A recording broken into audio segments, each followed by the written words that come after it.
It's the most ambitious sound film I know, without question, I've ever been a part of. I assumed this movie was going to come out in 2012. So when I heard that they moved it up, I went, oh wow, okay, here it comes. It's coming sooner than we expected. As we were finishing Transformers 2, Michael had said, this one's gonna be much more intimate, fewer explosions. I kind of went on that illusion for a little bit. He had mentioned that he was going to tone down the action. Didn't tone down the action. This is every bit as big as any of the other Transformers films, maybe combined.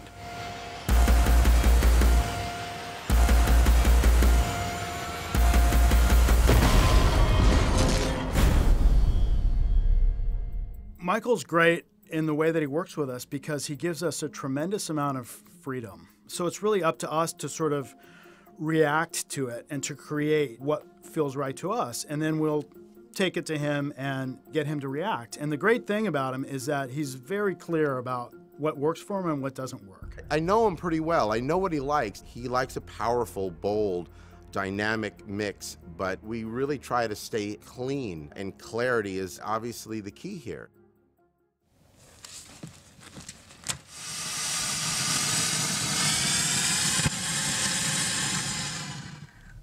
The approach with these movies is to first just collect as many cool sounds as possible.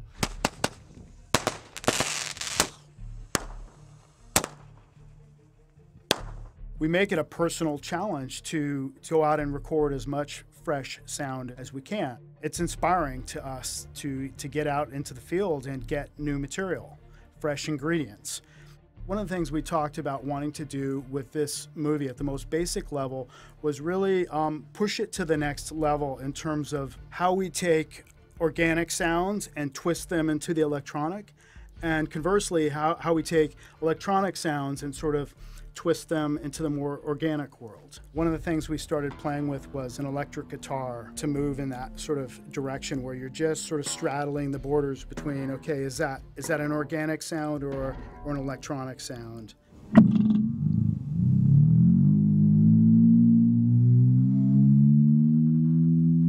John Marquis performed, maybe an hour or two in 2 separate sessions of guitar licks.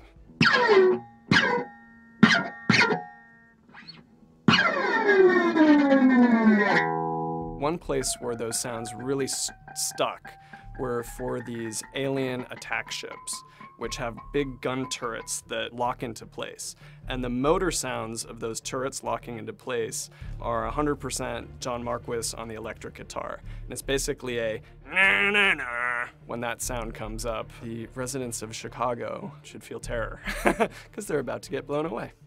For a movie like Transformers, there's a lot of just physical recording things that we need to do. Like there's a military component, so we've got military weapons, machine guns, vehicles. All right, this is going to be a 12-gauge shotgun. Getting our levels set. Take 1.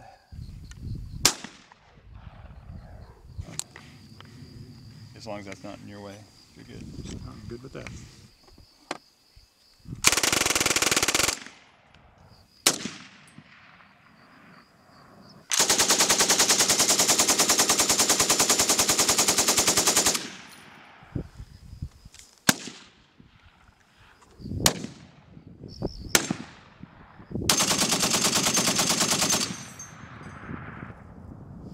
Cut.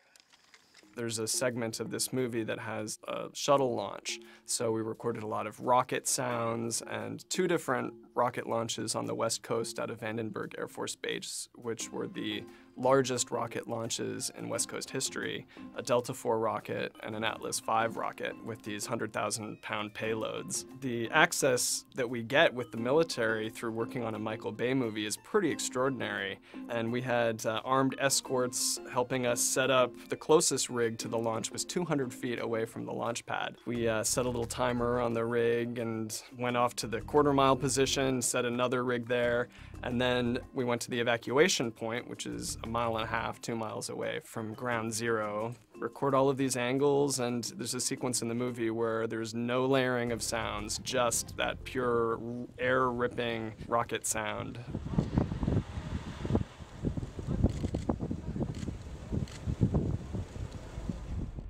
One of the great playgrounds for us in sound is on the Foley stage. So doing what we called wild Foley in the beginning of the process yields some really, really fun sounds. One thing that we played with was dry ice, taking different types of metal and letting those resonate on the dry ice.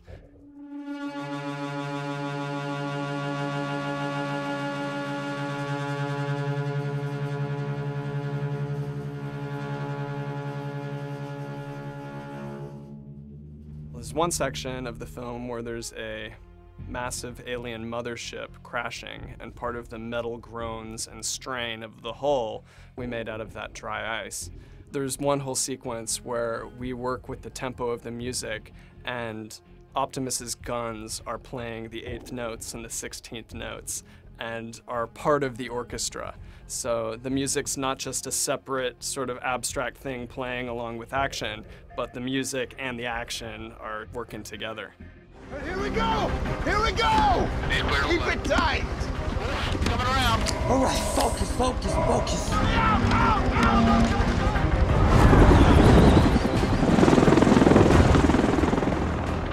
This is the first Michael Bay film that we've mixed in 7.1, which is basically a kind of a quad surround experience. You have a left wall, left back, right wall, so there's 4 discrete channels, and there's a lot of movement in this movie. And being that it's also 3D, there's a lot of pulling things into the room. Having the left and right walls, which doesn't come from behind you, allowed me to pull sounds into the front half of the room. I could have a discrete rat-tat-tat-tat, kaboom, kaboom in the left back versus the left wall, and you really felt separation. It's a great format for 3D because 3D does also pull into the room. You still do that with 5.1. You have to have 5.1 because theaters out there right now, I don't know the exact numbers, you're looking at 500 that are equipped to play 7.1 and then thousands and thousands that are 5.1. I had a ball with it, and I showed a couple of sequences to Michael early on, and he just commented, God, the surrounds just feel really cool. What's going on? And I said, well, that's the 7.1. We told you we really wanted to mix this movie in 7.1. You are just enveloped in sound. I love going to the movies. I know how it is out there. And when we're doing like little delicate balances on things and something we're saying, should we make it a little lower? Is it going to be okay?